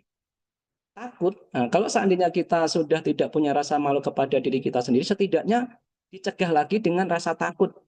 Nah, kalau saya mencuri, nanti saya bisa ditangkap polisi, nanti saya bisa dipenjara, nanti saya punya nama buruk di masyarakat, nanti saya bisa dikucilkan. Nah, ini rasa takut. Rasa takut. Nah, kalau rasa malu, bahkan ketika di dalam pikiran kita sendiri harus rasa malu. Nah, beberapa kali saya pernah membaca ya gitu ya. Bahkan seorang biku ketika dalam perjalanan berpindah patah, ada pikiran-pikiran buruk yang muncul, itu bahkan sudah merasa malu kepada dirinya sendiri. Loh, saya ini sudah berlatih, sudah menjadi seorang biku, tetapi kenapa ya kok pikiran-pikiran buruk ini masih muncul? Nah, dia harus punya rasa malu, rasa malu. Sehingga ketika dia berusaha punya rasa malu kepada itu, maka pikiran buruk ini tidak dikembangkan ya, harus segera dilenyapkan. Tetapi kalau seandainya ini sudah tidak mampu, ini harus masih masih berlanjut, nah, harus punya rasa takut lagi, dibentengi oleh rasa takut itu. Nah, nanti kan saya bisa dicemooh di masyarakat, nanti saya bisa dikucilkan, nanti saya bisa masuk penjara, bisa menderita, bisa digantung gitu. Nah itu jadi hiri dan otapa sepatutnya muncul terlebih dahulu. Orang yang memiliki hiri dan otapa sudah pasti silanya akan baik. Dia akan menutup tutur kata yang buruk dan menutup jasmani yang buruk selama dia punya hiri dan otapa. Tetapi kalau hiri otapanya tidak ada, nanti ucapannya buruk, perilaku jasmaninya buruk. Nah, itu Kevin. Jadi menurut saya hiri dan otapa muncul terlebih dahulu baru dia akan memiliki moral yang baik. Kan disebutkan bahwa hiri dan otapa itulah adalah penjaga dunia ya, kedamaian ya. Jadi kalau punya hiri dan otapa, dia akan menghindari pembunuhan, dia akan menghindari pencurian, dia akan eh, menghindari perbuatan asusila, ia akan menghindari berbohong, dan ia akan menghindari minuman keras karena ada rasa iri dan otapa. Ya, jadi kita membentengi terlebih dahulu agar ucapan kita baik, perilaku jasmani kita baik, sesering mungkin kita membaca pikiran kita sendiri ya. Kita kadang kan kita kan mau berlatih dhamma ini bisa membaca pikiran orang lain ya. Kalau menurut saya sih tidak tidak tidak apalah, kita belum bisa membaca pikiran orang lain itu tidak apa. Kita belum membaca pikiran makhluk lain itu tidak apa. Tetapi yang menjadi berbahaya itu adalah ketika kita tidak mampu membaca pikiran kita sendiri. Ada rasa buruk, ada pikiran buruk, ada pikiran kejam, kita tidak bisa membaca itu, tidak mampu menyadari itu, ya kita bisa ucapan kita menjadi kasar, perilaku jasmani kita menjadi buruk.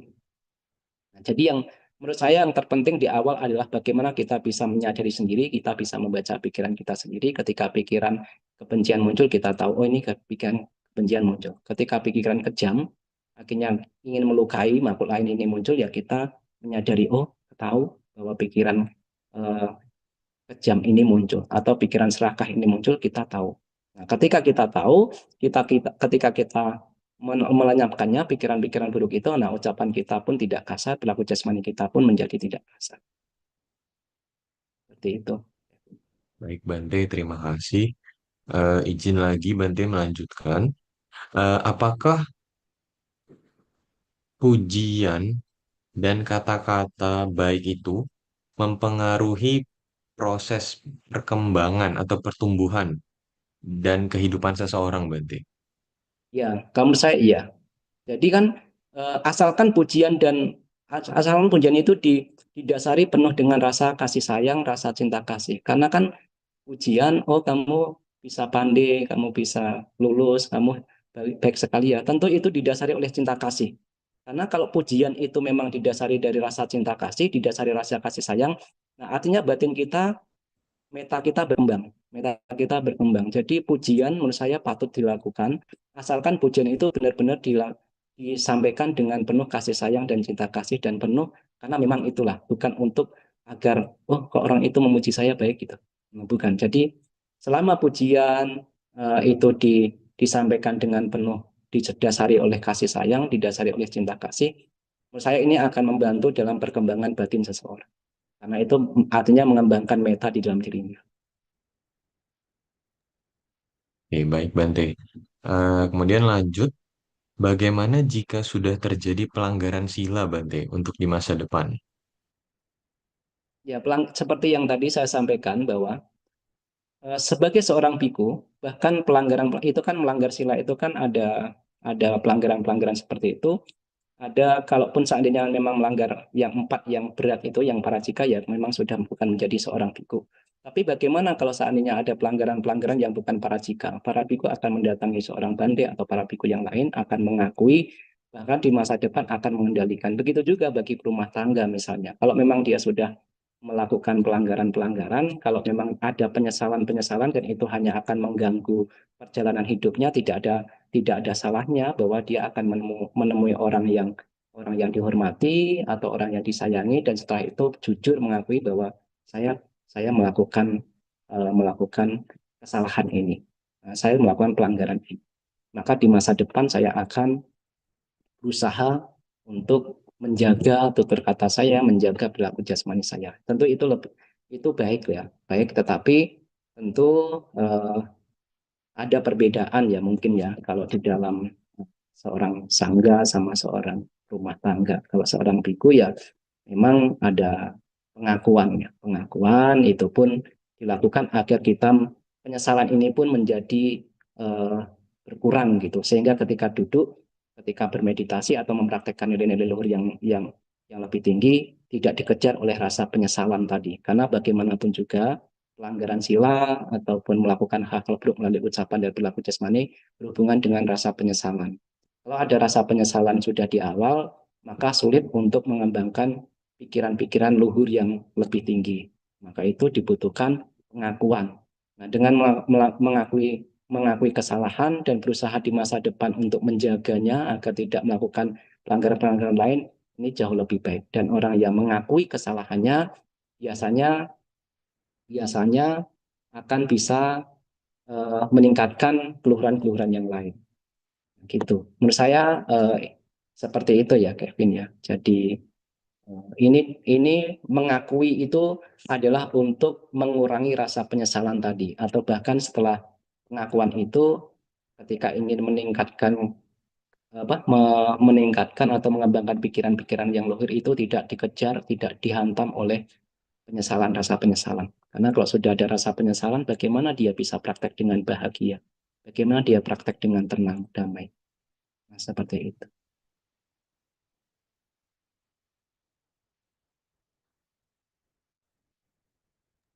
Baik, Bante. Izin lanjut ya, Bante. Ini ada lagi pertanyaan, Bante. Bante, apabila kita pernah melakukan kesalahan, apakah kita bisa memperbaiki diri dan menjadi lebih baik? Karena ada orang yang bilang bahwa pelanggar sila selamanya adalah pelanggar sila, Bante. Ya, sangat baik ya pertanyaannya ya. Kalau kita, apakah kita bisa memperbaiki di masa depan? Sangat bisa. Sebagai perumah tangga misalnya. Kalau kita melihat kasus Anggulimala misalnya, entah berapa entah berapa ratus orang yang dibunuh, ya, hampir 999 orang tercatat bahwa pemuda Anggulimala ini pernah membunuh manusia. Dan kalau seandainya ini tidak bisa bisa diperbaiki, bagaimana mungkin Anggulimala bisa menjadi seorang biku dan menjadi seorang arahanta?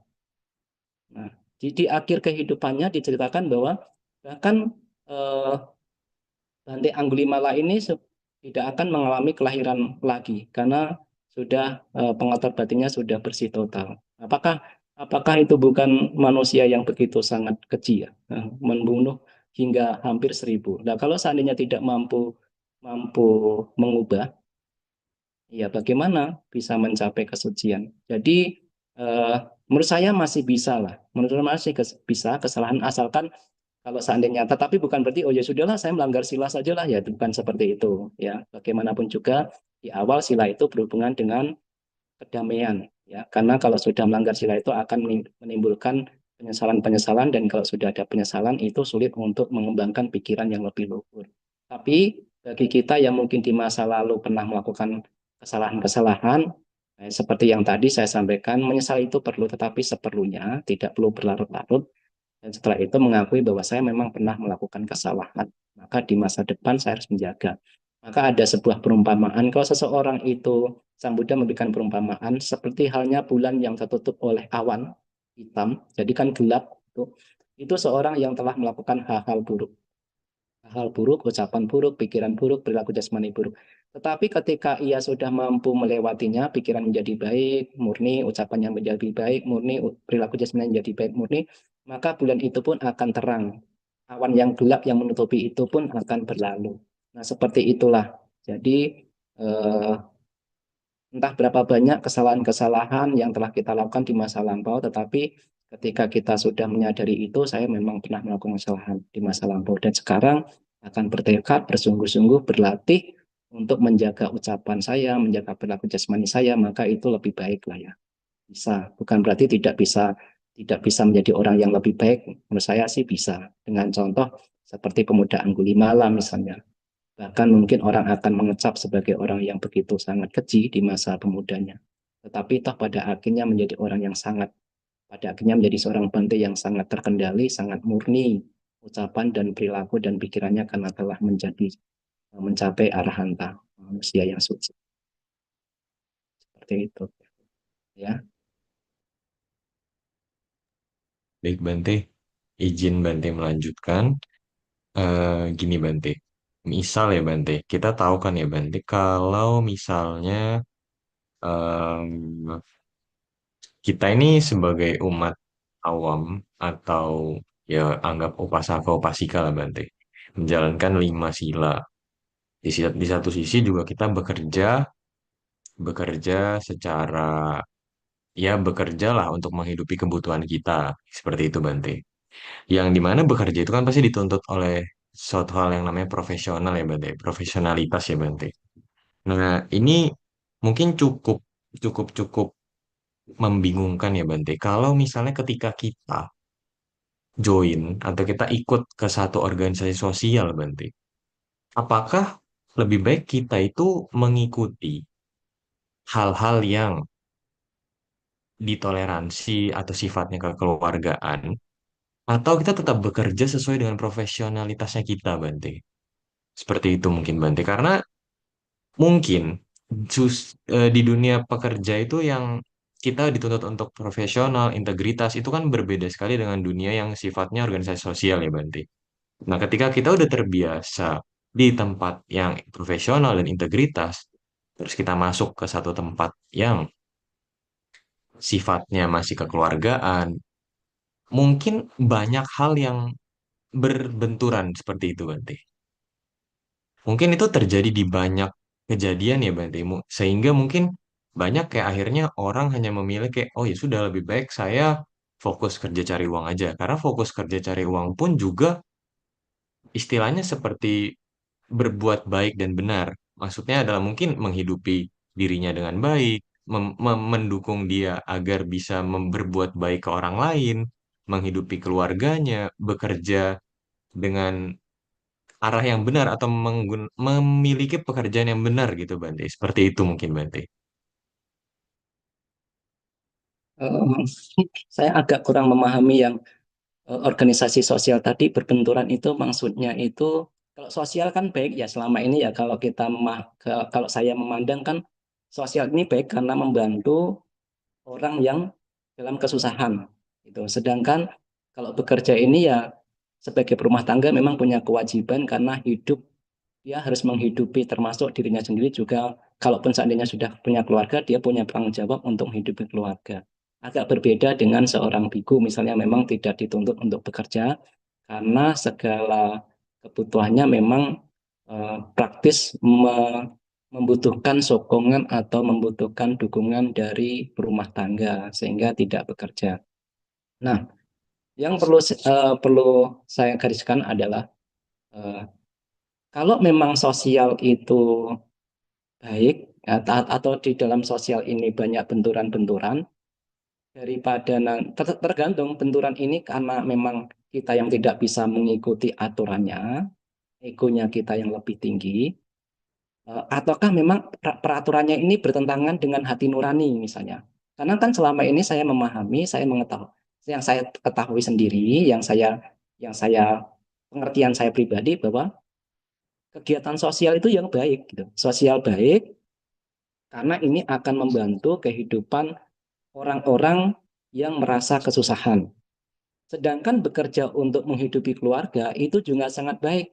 Kalau hanya kalau kehidupan sebagai keluarga rumah tangga ini hanya ditujukan kepada sosial saja, ini juga kurang tepat karena dia harus menghidupi keluarga.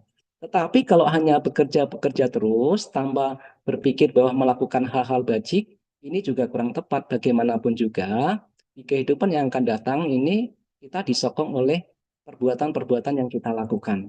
Jasa-jasa kebajikan yang kita lakukan itulah yang akan menjadi penyokong kehidupan kita yang akan datang. Maka kan Sang Buddha pernah ditanya oleh seorang sosok dewa, apakah penyokong di masa depan? Penyokong di masa depan adalah jasa-jasa kebajikan yang kita lakukan. Artinya setelah kematian tiba, itu praktis yang menjadi penyokong kita adalah perbuatan yang kita lakukan. Nah, kalau sebagai seorang perumah tangga hanya fokus bekerja-bekerja terus, lalu bagaimana dia akan menyokong kehidupan di masa depan? Bagaimanapun juga kebahagiaan yang kita peroleh, ya memang tidak bisa dilepaskan dari pikiran, ucapan, dan perilaku jasmani yang kita lakukan. Nah, jadi agar di masa depan kita juga hidup bahagia, ataupun di kehidupan yang sekarang juga ikut bahagia, kita harus memiliki jasa kebajikan itu. Nah, kan Sang Buddha menyebutkan bahwa orang yang memiliki jasa, orang yang punya jasa kebajikan itu akan berbahagia di dua kehidupan. Kehidupan sekarang dan kehidupan yang akan datang. Maka saya lebih menyoroti seperti ini, Kevin. Ini memang keterbatasan bagi seorang perumah tangga. Seorang perumah tangga memang menurut saya memiliki kewajiban double. Yang pertama adalah bagaimana ia menghidupi dirinya ataupun keluarga, kalau memang sudah punya keluarga dengan cara bekerja. Tapi bagaimanapun juga tetap harus melakukan hal-hal bajik. Karena itu yang akan menjadi penyokong kehidupan di masa depan. Seorang perumah tangga hanya melakukan pekerjaan-pekerjaan tanpa berpikir bagaimana mengumpulkan jasa kebajikan itu juga celah di satu sisi, hanya bekerja-bekerja. Tetapi seorang rumah tangga hanya fokus melakukan kebajikan-kebajikan itu juga kurang tepat. Lalu bagaimana cara menghidupi dirinya dan keluarga? Maka kan ada di dalam Manggala Sutta itu, pupeca kata punyata gitu. Jadi memiliki jasa-jasa timbulan kebajikan di masa yang lampau itu adalah akan mendatangkan berkah.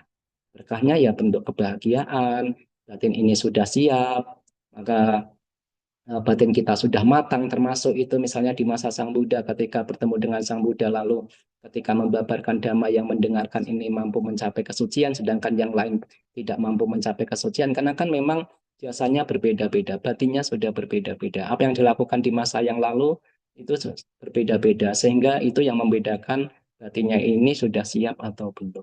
Menurut saya seperti itu. Kevin, yang saya tanggapi justru uh, sosial itu pengertian saya, pemahaman saya adalah tindakan atau kegiatan yang sangat baik gitu. Nah, kalau seandainya di dalam organisasi itu ada ada gesekan-gesekan, ada ketidakcocokan misalnya, yaitu bagaimana cara kita untuk memperbaiki. Yang terpenting adalah tujuan kita adalah melakukan hal-hal yang baik. Kalau memang sudah caranya sudah baik, caranya sudah baik, ya kalau ada gesekan-gesekan ya lebih baik didiskusikan, dibicarakan, walaupun itu sulit ya, walaupun itu sulit karena banyak orang, banyak pendapat, sedangkan pendapat itu nanti juga disertai dengan ego, egonya ingin dipuji, ingin dihormati. Nah, itu kan nanti kan apa yang diucapkan, apa yang dilakukan sudah berbeda lagi. Ya kompleks lah ya, kompleks sekali, tetapi kita tidak bisa menuntut orang lain. Yang bisa kita tuntut adalah kita sendiri, bagaimana ketika kita memang sudah terjun ke organisasi sosial, tujuan kita adalah ingin kita memiliki karuna, yaitu ingin karuna welas asih, kita ingin membebaskan setidaknya makhluk dari penderitaan walaupun sementara. Misalnya yang kena musibah ya kita bantu, yang dalam keadaan kesulitan ya kita bantu. Itu sih menurut saya, Kevin. Bante. Mungkin sebenarnya lebih kayak gini ya Bante. Kalau misalnya kita bekerja secara profesional kan kita punya misalnya kayak rule, kita punya standar, kita punya sesuatu yang oh kalau kita disuruh kerjaan ini, kita mau bikin sesuatu ini ya kita set standarnya terus kita do our best lah. Tapi kadang di organ sosial itu kan nggak kayak gitu ya Bante. Lebih kayak oh ya kalau ada salah dimaafin. Terus acara selanjutnya diulangi dimaafin lagi ya kan kayak sebenarnya rada ya bergesekan dengan itu sih Bante kayak Oh, ya memang nggak ada yang dibayar ya istilahnya kalau di sosial ya, Bante.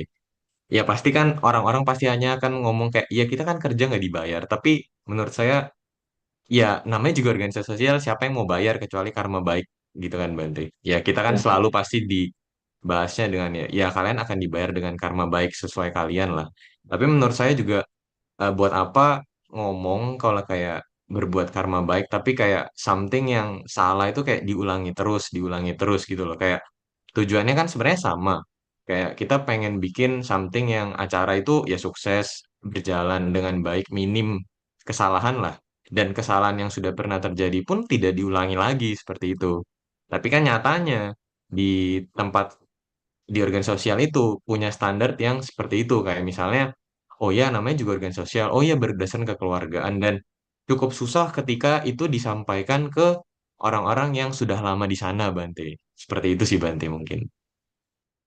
ya, ya, ya, ya, ya, ya. Jadi ya, eh, ya memang itulah ya. Jadi kalau ketika kita kita sudah masuk ke organisasi sosial, artinya kita sudah siap untuk berbagai macam pendapat ya, karena kan di situ banyak orang, banyak pemikiran, terus seperti tadi saya menyampaikan bahwa di situ akan banyak banyak tujuan juga, banyak latar belakang kenapa nanti disertai dengan ego tadi. Maka ada beberapa orang yang ya sudahlah saya lebih baik kalau mau membantu ya membantu dengan sendiri tanpa harus terjun ke sosial misalnya. Tetapi bagaimanapun juga kalau seandainya suatu kelompok itu bisa bergabung bersama dan itu dilakukan dengan cara yang bersama-sama punya tujuan yang sama gitu, punya punya punya kesamaan lah gitu ya. Artinya kan orang itu punya kesamaan tujuannya adalah ingin ingin membantu meringankan beban atau membantu penderitaan makhluk lain. Menurut saya akan lebih banyak mendatangkan manfaat gitu daripada bekerja seorang diri gitu. Maka memiliki tim yang sama-sama memiliki tujuan yang sama itu memang sangat membahagiakan. Nah, gitu. Jadi ya kalau memang seandainya ada yang menyimpang gitu, ada yang salah gitu, tidak ada salahnya sih menurut saya tetap harus didiskusikan gitu. Nah, suatu misal gini, ada kisah toh, kenapa eh, bisa menjadi Dewa Saka gitu. Nah, dulu kan ada salah satu kisahnya ya, bukan satu-satunya karma baik yang dilakukan, bukan satu-satunya nilai luhur yang dilakukan gitu. Nah, dulunya kan Diwasaka itu diceritakan sebagai pemuda bernama Maga gitu ya, pemuda bernama Maga. Singkat ceritanya, karena kan ceritanya sangat panjang sekali. Nah, suatu ketika singkat ceritanya ini kan pemuda Maga ini kan membuat jalan gitu ya, membuat jalan dan setelah itu ada sekelompok pemuda. Pemuda ini jumlahnya 33 gitu. Nah, bertanya, Anda sedang membuat apa? Jalan ke surga gitu. Akhirnya 33 pemuda ini kan pengen ikut gitu. Nah, bersama-sama akhirnya 33 pemuda plus pemuda maga itu akhirnya bersama-sama membuat jalan gitu.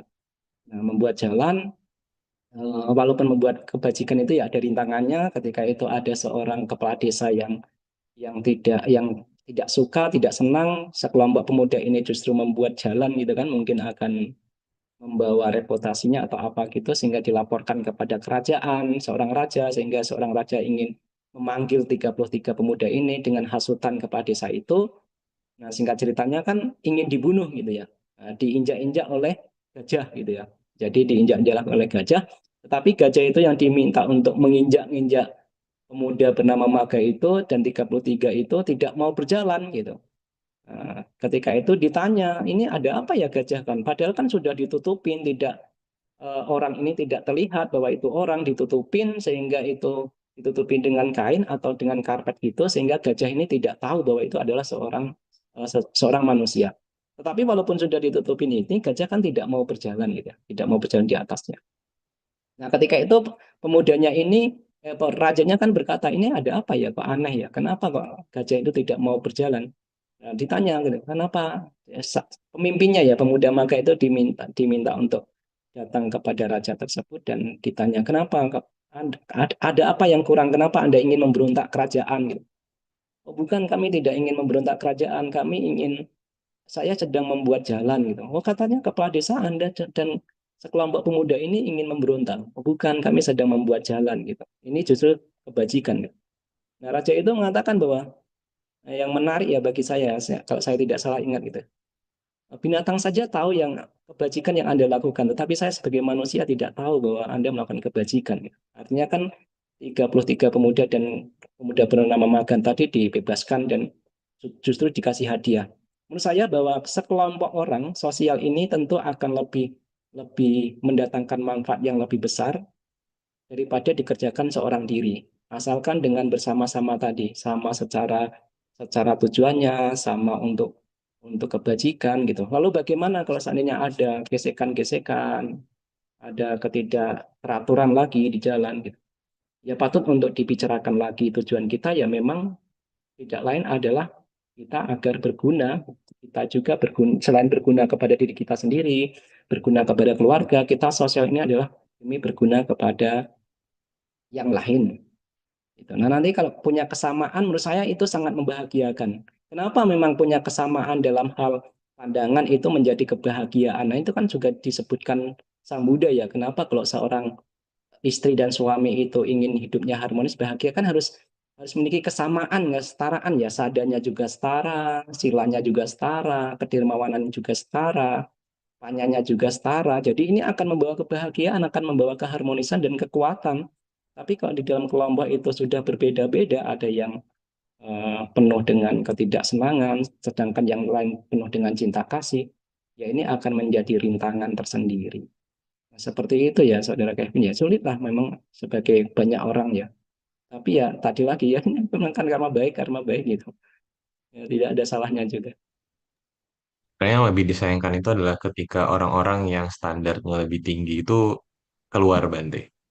Jadi kalah dengan yang di dalam, akhirnya memutuskan ya sudahlah daripada buat apa melanjutkan seperti itu. Jadi akhirnya memilih untuk berpisah jalan aja gitu. Ya, kalau menurut saya kalau memang di suatu suatu tempat tersebut dan kita justru kebencian kita semakin berkembang, kemarahan kita semakin berkembang, ya ada baiknya juga kita menyadari itu dan kita mulai, oh kalau saya di sini kok kemarahan saya semakin berkembang ya, kebencian saya semakin berkembang. Karena sayang kepada diri sendiri agar tidak semakin semakin meningkat, ya tidak ada salahnya untuk sementara menghindar. Sama halnya seperti ini.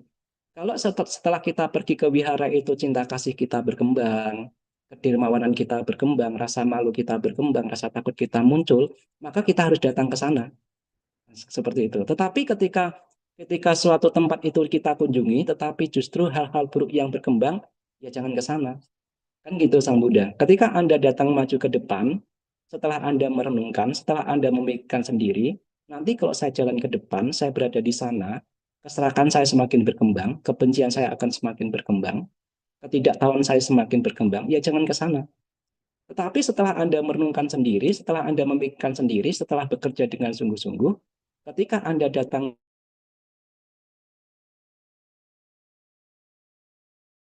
maju ke depan, berada di suatu tempat itu, dan diri otapa Anda muncul, kedermawanan Anda muncul, maka harus datang ke sana, kan gitu. Sang Buddha kan juga menyebutkan kepada para biku, seorang biku, kalau seandainya berada di suatu tempat, walaupun seandainya Anda kekurangan ya, sulit didapat, makanan sulit didapat, jubah sulit didapat, tapi menyadari sendiri, mengetahui sendiri bahwa dengan berada di sini ini nilai-nilai luhur saya ini berkembang, ya tetap harus berjuang di sana gitu. Tetapi walaupun di tempat itu Anda ini mudah mendapatkan makanan, jubah juga sangat mudah sekali, tetapi justru keserakan yang berkembang, kebencian sekarang yang berkembang, kemarahan itu semakin berkembang, ya patut untuk dipikirkan ulang apakah cocok saya di sini, kan gitu. Ya sama hal seperti itu lah ya Calvin ya. Jadi direnungkan kembali, dipertimbangkan dengan sungguh-sungguh, dengan penuh cinta kasih, bukan karena rasa benci, bukan karena rasa kesal, lalu merenungkan bahwa oh kalau di sini ini kok kebencian saya kok semakin berkembang ya, kemarahan saya semakin berkembang ya, ya tidak ada salahnya untuk memikirkan kembali, oh kayaknya saya tidak cocok di tempat ini, mungkin saya cocoknya di tempat lain. Itu lagi-lagi karena didasari oleh kebijaksanaan dan pengertian benar, bukan karena didasari oleh kebencian. Ah, saya tidak suka dengan dia, sudah nanti muncul lagi. Bukan karena bisa saja karena tidak suka kepada orang lain itu bukan karena orang lain itu yang menyebabkan kita tidak suka, tetapi karena batin kita sendiri yang memang tidak ada penolakan gitu. Karena kan kita sangat halus sekali ya. Kebencian kita muncul karena gara-gara memang dari kita sendiri, ataukah kebencian kita muncul karena memang benar-benar objeknya itu yang membuat kita benci. Seperti itu. Baik Bante, mungkin itu dulu untuk malam ini. Saya rasa sudah habis pertanyaannya Bante. Oke, kalau gitu kepada Yang Mulia Bante Diracito, mohon izin Bante untuk memberikan closing statement sebelum kita mengakhiri sesi kita pada malam hari ini Bante. Silakan. Ya baik ya, jadi seperti yang saya sampaikan tadi, agar mental kita sehat, agar mental kita ini tidak terganggu, sila itu patut untuk dijalankan. Ya, kita patut untuk menjaga tutur kata kita yang baik kita dijaga, yang baik kita lakukan, yang perilaku buruk yang kita lakukan buruk itu jangan dilanjutkan sehingga itu bisa bisa membuat kita damai, kita membuat kita bahagia. Seperti halnya yang disebutkan bahwa ada 5 manfaat ketika kita menjalankan sila. Kita akan sebagai perumah tangga tentu kekayaannya akan semakin meningkat, ia akan mendapatkan reputasi yang baik di masyarakat namanya, ia juga akan penuh percaya diri ketika masuk ke dalam masyarakat, perkumpulan, ketika dia akan mengalami kematian juga tidak kebingungan, tidak kecewa, tidak rasa menyesal tidak muncul, dan karena tidak muncul rasa kecewa ketika akan mengalami kematian, maka dia bisa terakhir di alam bahagia. Nah, tentu dengan memiliki hal-hal seperti ini, batin kita, mental kita menjadi sehat sehingga kita siap untuk melanjutkan pengembangan pikiran-pikiran luhur yang lebih tinggi lagi seperti meta dan anicca. Ini yang bisa saya sampaikan. Terima kasih, Kelvin. Terima kasih Bante. Setelah mendengarkan Dhamma, marilah kita menambah perbuatan baik lagi dengan membagikan jasa kebajikan kepada semua makhluk yang memiliki hubungan karma dengan kita. Kepada Yang Mulia Bante Diracito, mohon izin untuk membacakan Paritapatidana Bante. Ya, baik Maria, kebajikan-kebajikan yang kita lakukan bersama pada malam hari ini, kita berharap semoga para leluhur kita yang telah mengalami kematian, semoga turut berbahagia dan terakhir dalam bahagia. Semoga semua makhluk juga turut mendapatkan manfaatnya, turut berbahagia.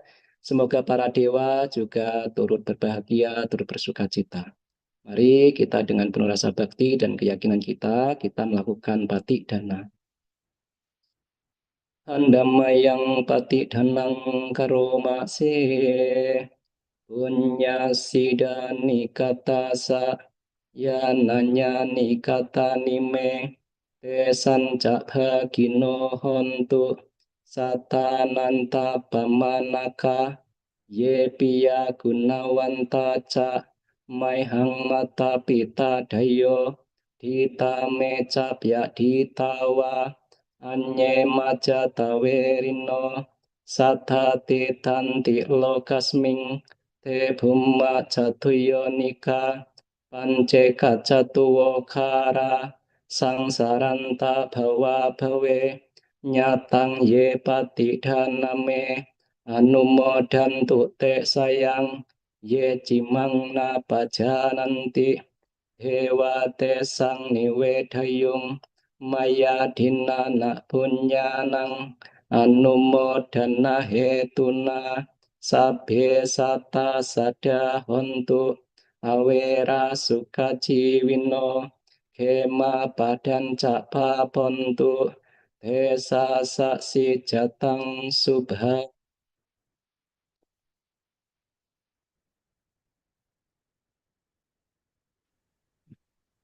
Kemudian, marilah kita memberikan bentuk terima kasih kepada Yang Mulia Bante dengan mengucapkan Okasa dan diikuti bersama-sama Wandami Bante.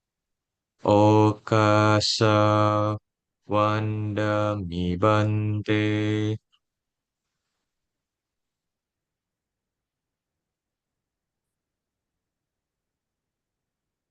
Saya mewakili keluarga besar KBTI Kresidenan Besuki mengucapkan anumodana kepada Yang Mulia Bante Diracito yang telah meluangkan waktu untuk memberikan sharing Dhamma pada malam ini kepada kita semua. Semoga karma baik yang dilakukan dapat berbuah di waktu dan kondisi yang diharapkan. Sebelum kita menutup kegiatan pada malam hari ini, marilah kita kembali membacakan nama Karapata kepada para hadirin dimohon untuk bersikap anjali. Arahang Samma Sambuddho Bhagawa Buddhang Bhagawantang Abhiwademi Swakhato Bhagawatang Dhammo Dhammang Namassami Supatipanno Bhagavato Sawaka Sangho Sanggang Namami. Marilah kita sama-sama mengucapkan Sabe Sata Bhawantu Sukitata. Semoga semua makhluk hidup berbahagia. Sadu, sadu, sadu. Selanjutnya untuk pengumuman,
demikianlah rangkaian acara Dhammasakaca pada malam hari ini. Terima kasih kepada para hadirin yang telah mengikuti sesi malam ini dan juga kepada rekan-rekan panitia yang sudah mensupport kegiatan ini. Serta mohon maaf jika ada kata-kata yang kurang berkenan selama sesi berlangsung. Semoga kita dapat selalu berusaha untuk berbuat baik dan memberikan manfaat untuk sekitar kita. Akhir kata, saya Kevin izin undur diri. Selamat malam, Sukihontu, Namo Buddhaya.